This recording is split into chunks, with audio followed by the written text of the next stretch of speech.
Hi hello in my voice ഓവറിൻ്റെ മറ്റൊരു വീഡിയോയിലേക്ക് എല്ലാവർക്കും സ്വാഗതം. അങ്ങനെ നമ്മുടെ മുത്തശ്ശൻ്റെ ആ ഒരു അസുഖത്തിൻ്റെ പേരിൽ മുത്തശ്ശനൊരു ബുദ്ധിമുട്ടുണ്ടാവാതിരിക്കാൻ, മുത്തശ്ശന് സന്തോഷം ഉണ്ടാകാൻ വേണ്ടിയിട്ട് നമ്മുടെ ആദ്യം കള്ളത്തരം പറയാൻ കേട്ടോ നയന ഗർഭിണിയാണെന്നുള്ള കാര്യം. നയന ഗർഭിണിയാണെന്നും പറഞ്ഞുകൊണ്ട് ഹോസ്പിറ്റലിൽ കൊണ്ടുപോകുന്നു. പോകുന്ന വഴിക്ക് തന്നെ നയനോട് പറയുന്നുണ്ട്, ഞാൻ പറഞ്ഞു നീ അനുസരിക്കണം, തിരിച്ചൊന്നും ചോദിക്കാൻ പാടില്ല എന്നും പറഞ്ഞിട്ടാണ് കേട്ടോ പോകുന്നത്. അങ്ങനെ നയന ആദിയുടെ ആ ഒരു ആവശ്യം അംഗീകരിക്കുകയാണ്. അങ്ങനെ ആദ്യം പറയുന്നുണ്ട്, ശരി ഞാൻ സമ്മതിക്കാം, ഗർഭിണിയാണെന്ന് പറയാം, പക്ഷേങ്കിൽ എല്ലാം കഴിഞ്ഞിട്ട് 2-3 മാസം നല്ല നിങ്ങൾ കാലാവധി പറഞ്ഞത്, അത് കഴിഞ്ഞിട്ട് എന്താ സംഭവിക്കുന്നത് പറയാമെന്നൊക്കെ പറയുമ്പോൾ ഞാൻ പറഞ്ഞുള്ള ചോദ്യങ്ങളൊന്നും ചോദിക്കാൻ പാടില്ല എന്ന് പറയുന്നു. അങ്ങനെ ആദ്യം നയനങ്ങൾ തിരിച്ച് വീട്ടിൽ ചെന്നതിന് ശേഷം എല്ലാവരോടുമായിട്ട് ആദ്യം പറയുകയാണ് ഇതുപോലെ നയന ഗർഭിണിയാണെന്നുള്ള കാര്യം പറയുന്നു. അപ്പോൾ നയന ഗർഭിണിയാണെന്ന് കേൾക്കുമ്പോൾ ആദ്യം തന്നെ ഷോക്കാവുന്ന ദേവയാനിയാണ്. കാരണം ആദ്യക്ക് നയനെ ഇഷ്ടമില്ലെന്നും ഒരിക്കലും സ്വീകരിക്കില്ലെന്നും ആണല്ലോ പറഞ്ഞിരുന്നത്. പെട്ടെന്ന് ഇവൻ എന്ത് സംഭവിച്ചു എന്ന് ഓർത്ത് ദേവയാനിക്ക് ആപ്പടിനെ കലിപ്പൊക്കെ നിൽപ്പുണ്ട്. അവളുടെ ജലജയം ഈശ്വര ഇനി അടുത്തുനിന്ന് കാണേണ്ടി വരുമല്ലോ എന്ന് ഓർത്ത് അവൾ നിൽക്കുകയാണ്. നബി ആലോചിക്കുകയാണ്, ഈശ്വര എനിക്ക് മുന്നേ ഇവള് പ്രസവിച്ചാൽ എല്ലാ അധികാരം പിന്നെ ഇവക്കായിരിക്കും എന്നിങ്ങനെ നബിയെ മനസ്സിൽ കരുതാണ്. അങ്ങനെ നയനേനെ പെട്ടെന്ന് ചെറിയമ്മ നിലവിളക്കൊക്കെ കൊണ്ടുവന്ന് സ്വീകരിക്കുന്നൊക്കെയുണ്ട്. ആരതിയൊക്കെ ഒഴിഞ്ഞിടുന്നൊക്കെ ഉണ്ട് കേട്ടോ. അങ്ങനെ ആദ്യം മുത്തശ്ശന് ഭയങ്കര സന്തോഷമാണ്. എന്തായാലും എനിക്ക് ഒത്തിരി സമാധാനമായി, സന്തോഷമായി. എൻ്റെ ഒരു കൊച്ചു മോൻ വരാൻ പോവാണല്ലോ. ഈ മുറ്റത്തിൽ ഓടിക്കളിക്കുന്നത് കാണാൻ ഞാൻ ഉണ്ടാവുമോ എന്ന് എനിക്കറിയില്ല, പക്ഷേങ്കിൽ ഉണ്ടെന്നറിഞ്ഞ് ഞാൻ ഒരുപാട് സന്തോഷം. നീയും നയനമോളും നന്നായിട്ട് ജീവിക്കുകയാണെന്ന് അറിഞ്ഞപ്പോൾ തന്നെ എനിക്ക് ഒരുപാട് സന്തോഷമായെന്ന് പറയുകയാണ്. അങ്ങനെ ഇതൊക്കെ കണ്ടിട്ടും ആദ്യയുടെ ഉള്ളിലും നയനയുടെ ഉള്ളിലും വല്ലാത്തൊരു തീ പോകുകയാണ് കേട്ടോ. നയനയ്ക്കാണെങ്കിൽ എല്ലാവരും സത്യാവസ്ഥ അറിഞ്ഞാൽ എന്തായിരിക്കും അവസ്ഥ എന്ന് ഓർത്തിട്ടും, അതേസമയം ആദിക്കാണെങ്കിൽ ഈശ്വര ഞാൻ കള്ളത്തരം പറഞ്ഞ് എല്ലാവരും മനസ്സിനെ മാറ്റുകയാണല്ലോ എന്ന് ഓർക്കുകയാണ്. ഇതേ സമയം ആദ്യം ദേവേൻ്റെ മുഖത്തേക്ക് നോക്കുമ്പോൾ ദേവേനിക്ക് ആകെപ്പാടെ കലിപ്പ് ഇങ്ങനെ നിൽക്കുകയാണ്. ദേവേന ഒന്നും മിണ്ടാതെ മുറിയിലേക്ക് പോകാൻ കേട്ടോ. മുറിയിലേക്ക് പോയി നിന്നിട്ട് ദേവേനി ഇങ്ങനെ ആലോചിക്കുകയാണ്. ആദ്യമായിട്ട് ദേവേനി ഗർഭിണിയായപ്പോൾ വീട്ടുകാരൊക്കെ സന്തോഷിച്ചതും ഹസ്ബൻഡ് സന്തോഷിച്ചതും അതുപോലെ ദേവേനിക്കുണ്ടായ സന്തോഷമൊക്കെ ദേവേനി ഇങ്ങനെ ആലോചിച്ച് നോക്കിയിട്ട് മനസ്സിൽ ദേവേനി പറയുകയാണ്, എങ്കിലും ഞാൻ അവളോട് ചെയ്യുന്നതൊക്കെ തെറ്റാണെന്ന് എനിക്കറിയാം, പക്ഷേ ഈ സമയത്ത് എൻ്റെ മോൻ അവളെ സ്വീകരിച്ചു കഴിഞ്ഞു, അവളൊരു അമ്മയാകാൻ പോവാണ്. ഈ സമയത്ത് ഞാനവളെ തള്ളിപ്പറഞ്ഞാൽ ഈശ്വരൻ പോലും പൊറുക്കില്ല. അതുകൊണ്ട് എനിക്ക് ആ കുഞ്ഞിനെ വേണം, എൻ്റെ മോൻ്റെ കുഞ്ഞാണ്, എൻ്റെ മോനെ ഈ കൈകളിൽ എന്തിയതുപോലെ എൻ്റെ മോൻ്റെ കുഞ്ഞിനെ എനിക്ക് എൻ്റെ കൈകളിൽ എന്തണം എന്നും പറഞ്ഞിട്ട് ദേവയാനി ആണെങ്കിൽ ആ മുറിയിൽ നിന്നും പുറത്തേക്ക് ഇറങ്ങി വരികയാണ്. അപ്പോൾ ആ ഒരു മുറിക്കകത്ത് തന്നെ അവളുടെ ദേഷ്യവും അവളുള്ള അമർഷവും മുഴുവനും അവിടെ കടിച്ചമർത്തിയിട്ട് അതെല്ലാം ഒഴിവാക്കിയിട്ട് നയനയുടെ പൂർണ്ണ മനസ്സുള്ള സ്നേഹത്തോട് കൂടിയിട്ട് തന്നെ ദേവേനി ഇറങ്ങി വരികയാണ്. ഇപ്പോൾ ഹാളിൽ എല്ലാവരും നിൽക്കുമ്പോൾ ദേവേനി ഇങ്ങനെ മുകളിലേക്ക് കയറി പോകുന്നതും ദേഷ്യപ്പെടുന്നതൊക്കെ എല്ലാവരും കാണുന്നുണ്ടല്ലോ. അപ്പോൾ എല്ലാവർക്കും സങ്കടമാണ്. നയന ഇങ്ങനെ ആ അവസ്ഥയിലാണെന്ന് അറിഞ്ഞിട്ട് പോലും ദേവേനിക്കൊരു സന്തോഷം ഒന്നും വരുന്നില്ലല്ലോ എന്നൊക്കെ ഓർത്തിട്ട് ആദർശിന് മനസ്സിലോർക്കാണ് അമ്മയിപ്പോൾ ഓർക്കായിരിക്കും ഞാൻ എന്തൊരു ചതിയനാണെന്ന്. അമ്മയോട് ഒരിക്കലും ഞാൻ അവളെ സ്നേഹിക്കില്ല എന്നും പറഞ്ഞിട്ട് അവളെ ഇപ്പം ഞാൻ എൻ്റെ ഭാര്യയായിട്ട് അംഗീകരിക്കാൻ പോയില്ലേ, അപ്പോൾ തന്നെ അമ്മ ഓർത്ത് കാണും എന്തൊരു ദുഷ്ടനാണെന്ന്. എന്തായാലും അമ്മയോട് കാര്യങ്ങൾ പറഞ്ഞ് മനസ്സിലാക്കണം, എന്തായാലും കുറച്ച് നാൾ കഴിയട്ടെ എന്നിങ്ങനെ ആദർശ് മനസ്സിലോർക്കുന്നു. പക്ഷേ ആദർശിൻ്റെ അച്ഛൻ ഈ ഒരു കാര്യത്തിൽ സംശയം തോന്നാണ്. കാരണം ഈ മുത്തശ്ശന് വയ്യാത്തൊരു കാര്യം ആദർശിൻ്റെ അച്ഛനും മാത്രമേ അറിയുള്ളൂ. കഴിഞ്ഞ എപ്പിസോഡിൽ ഞാൻ ഡീറ്റെയിൽ ആയിട്ട് പറഞ്ഞിട്ടുണ്ട്, കാണാത്ത ഒന്ന് കാണണം കേട്ടോ. അതായത് മുത്തശ്ശന് ക്യാൻസർ ആണ് എന്ന് മനസ്സിലാക്കുന്ന ഒരു സന്ദർഭം അത് ഇവർ രണ്ടുപേരും മാത്രമേ വീട്ടിൽ അറിഞ്ഞിട്ടുള്ളൂ. അപ്പം അച്ഛന് മനസ്സിലാവുന്നുണ്ട് എന്തായാലും ആദർശ് ഇപ്പം തന്നെ നയനെ സ്വീകരിക്കില്ല, നയനെ ഗർഭിണിയല്ല, ഇത് മുത്തശ്ശന് ഒരു സന്തോഷമായിക്കോട്ടെ എന്നോർത്ത് അവൻ കളിക്കുന്നത് നാടകമാണെന്ന് മനസ്സിലാകുന്നു. അങ്ങനെ ആദർശിൻ്റെ അച്ഛൻ ആദ്യം കൂട്ടിക്കൊണ്ട് ഒരു മൂലയ്ക്ക് പോയിട്ട് ചോദിക്കുകയാണ്, എന്താണ് ഈ കാണുന്നത്, ഇത് കള്ളത്തരമല്ലെന്ന് ചോദിക്കുമ്പോൾ അച്ഛൻ എനിക്ക് വേറെ ഒരു നിവൃത്തിയില്ല, മുത്തശ്ശനാണെങ്കിൽ ഈ വീട്ടിലെ ജലജ അപ്പച്ചിയും അമ്മയൊക്കെ ആയിട്ടുള്ള അടിയും ബഹളവും കണ്ട് ആകെപ്പാടെ മനസ്സ് വിഷമിച്ചിരിക്കുക. ഈ ഒരു വിഷമത്തിനിടയ്ക്ക് ഒരു സന്തോഷം എൻ്റെ അച്ഛനെ കൊടുക്കണമെന്ന് ഞാൻ കരുതിയിട്ടാണ് ഞാൻ ഇങ്ങനെയൊക്കെ ചെയ്യുന്നതെന്ന് പറയുമ്പോൾ ആദ്യം അച്ഛൻ പറയാണ്, അതിന് നയന എങ്ങനെ സമ്മതിച്ചു എന്ന് ചോദിക്കുമ്പോൾ എന്നോട് ഇങ്ങോട്ടൊന്നും ചോദിക്കരുത്, എനിക്കൊണ്ട് നീ ഒരു ഫേവർ ചെയ്യുമെന്ന് ചോദിച്ച് ഞാൻ അവളോട് ചോദിച്ചത്, അവൾ സമ്മതിക്കുകയും ചെയ്തു എന്ന് പറയുന്നുണ്ട്.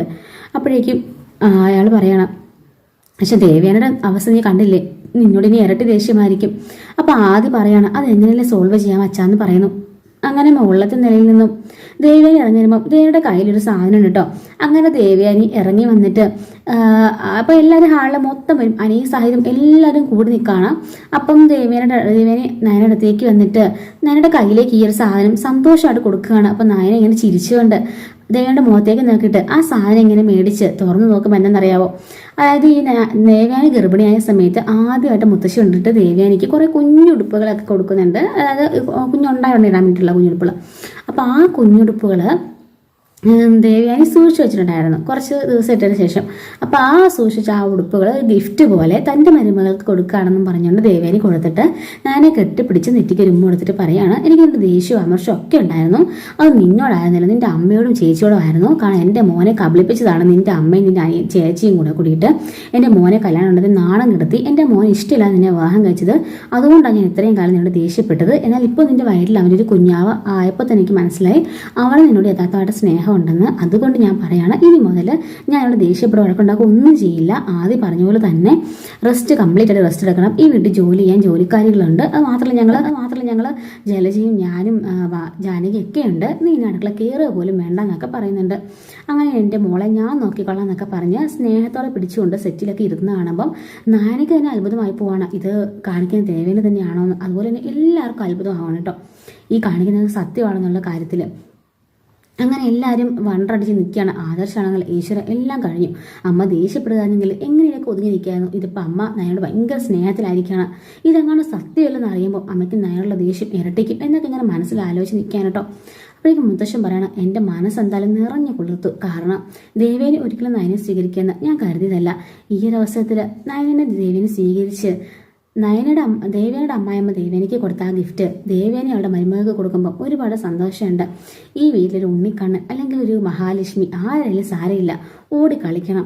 ഈ അനന്തപുരിയുടെ അടുത്തൊരു അവകാശികളും ഉണ്ടാവണം. അതുപോലെ തന്നെ നവ്യയ്ക്കും അവിക്കും എന്നൊക്കെ ഇങ്ങനെ പറയണം. എന്നിട്ട് പറയുന്നു, അനിയുടെ വിവാഹം നമുക്ക് എത്രയും പെട്ടെന്ന് നടക്കണം. അങ്ങനെ ഈ 3 വേറെയും കൊച്ചുമക്കൾ അതുപോലെ നമ്മുടെ പെൺകുട്ടികളുടെ മക്കളും എല്ലാവരും കൂടി ഈ അനന്തപുരി നിറയണം എന്നൊക്കെ മുത്തശ്ശൻ പറഞ്ഞ് ഭയങ്കര ഹാപ്പി ആവണം കേട്ടോ. അപ്പോൾ തന്നെ ജാനകി പോയിട്ട് കുറേ ലഡുവും ജിലേബിയൊക്കെ എടുത്തുകൊണ്ട് വന്നിട്ട് എല്ലാവർക്കും കൊടുക്കുകയാണ്. മുത്തശ്ശൻ ഷുഗറൊന്നും ഇല്ലല്ലോ കഴിക്കാമല്ലോ ചോദിക്കുമ്പോൾ ഞാൻ എല്ലാം കഴിക്കും, ഇന്നത്തെ ദിവസം സന്തോഷമുള്ള ദിവസമാണെന്ന് പറഞ്ഞിട്ട് മുത്തശ്ശൻ അത് മുഴുവൻ എടുത്ത് കഴിക്കുകയാണ്. എല്ലാവരും ആ ഒരു സാധനങ്ങൾ മുഴുവൻ എടുത്ത് കഴിക്കുന്നതിന് കേട്ടോ. അപ്പോൾ എല്ലാവർക്കും ഭയങ്കര സന്തോഷമാവണം. പക്ഷെ ആദ്യം അച്ഛനും കാണുമ്പോൾ വല്ലാത്ത ടെൻഷനാണ്. ഇത്രയും സന്തോഷിക്കുകയാണ് എല്ലാവരും. ദേവയാനാണെങ്കിലോ ഭയങ്കര ഹാപ്പിയിൽ നിൽക്കുകയാണ്. ഇതെങ്ങാണ് സത്യമല്ലെന്ന് അറിഞ്ഞാൽ നയനയാണ് തന്നെ ചതിച്ചെന്നും പറഞ്ഞുകൊണ്ട് ഈ ജീവിതത്തിൽ മുഴുവൻ നയനോട് മിണ്ടില്ല. അത് വലിയൊരു കാര്യം. രണ്ടാമത്തെ കാര്യം എന്ന് പറയുന്നത് നയന ആകെപ്പാടെ വിഷമിച്ച് നിൽക്കുകയാണ്. നയനയുടെ മനസ്സിലാത്തും താൻ എല്ലാവരും ചതിക്കുകയാണുള്ളൊരു തോന്നലാണ്. ഇതേ സമയത്ത് തന്നെ ഇവിടെ നടന്ന എല്ലാ സംഭവങ്ങളും അനി അപ്പോൾ തന്നെ വിളിച്ച് നയനയുടെ വീട്ടിൽ അറിയിക്കാൻ കേട്ടോ. അങ്ങനെ നയനയുടെ വീട്ടിൽ അറിയിക്കുമ്പോൾ തന്നെ അവർ ഭയങ്കരമായിട്ട് ഹാപ്പി ആവുകയാണ്. അങ്ങനെ അവർ ഭയങ്കര ഹാപ്പി ആയിട്ട് അപ്പോൾ തന്നെ അവരുടെ നിന്ന് കുറേ സാധനം പലഹാരമൊക്കെ മേടിച്ചുകൊണ്ട് നയനെ കാണാൻ വേണ്ടി വീട്ടിലേക്ക് വരികയാണ്. അങ്ങനെ ഇവരെ കാണുന്ന ആദർശും അച്ഛനും നയനെയൊക്കെ ഞെട്ടിപ്പോകുന്നു. കാരണം അവർ പറഞ്ഞു കഴിഞ്ഞല്ലോ നയന ഗർഭിണിയാണെന്ന്. മോളേന്നും വിളിച്ച് ഓടി വന്നിട്ട് കനകദുർഗ നയനെ കെട്ടിപ്പിടിക്കുകയാണ്. എന്നിട്ട് എൻ്റെ പൊന്നു മോളെ നീ ഒരു അമ്മയാകാൻ പോകുന്ന അറിഞ്ഞപ്പം എനിക്ക് ഭയങ്കര സന്തോഷമായി, ഞാൻ എവിടെയൊക്കെ നിരാശിച്ചെന്ന് അറിയാവൂ എന്നൊക്കെ ചോദിച്ചിട്ട് കുറേ പലഹാരമൊക്കെ അവർക്ക് കൊടുക്കുകയാണ്.